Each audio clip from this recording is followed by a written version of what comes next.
یعقوب پیغمبر غیبدان نہیں تھے، بیٹے کے عاقبت کو سمجھ کر ہٹا نہ سکے اور بیٹے کو خواب سن کر تعبیر تو دے سکے لیکن از خود حالات نہیں جان سکے۔ خواب کا علم تو ایک معجزہ ہے پیغمبر کا، اور ایک کرامت ہے ولی کی، اور ایک تحقیق ہے زرولی کی۔ یہ تو غیبدانی نہیں ہے۔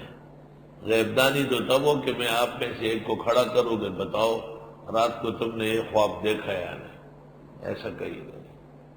آپ خواب بتائیں اور میں کہوں کہ آج سورۃ یوسف کی خوشی میں آپ کو مرغ قورمہ کھلایا جائے گا، تو یہ غیبدانی نہیں ہے بلکہ یہ مرغ دانی ہے، اور بہت لوگ اس کے جاننے والے ہیں۔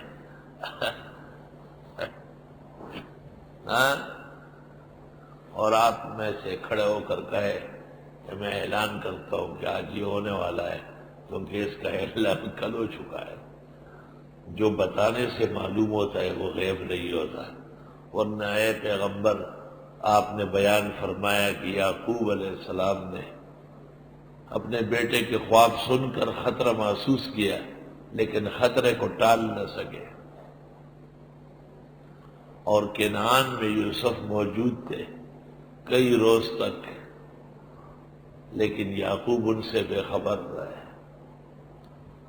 یکی پرسیدہ گم کردہ فرزن کہ اے روشن گوہر پیرے خردمند، ز مصرش بوئے پیراہن شمیدی، چرا در چائے کنانش ندیدی۔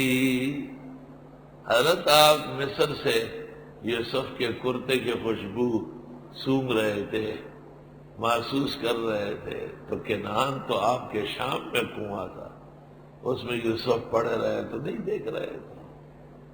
بگفتہ موال ماں بر کے جہانس، دم پیدا و دیگر دم نہانس، گہے بر تار میں آلہ نشینم، گہے بر پشت پائے خود نبینم، اگر درویش برحالے بماندے، سر دست از دو عالم بر فشاندی۔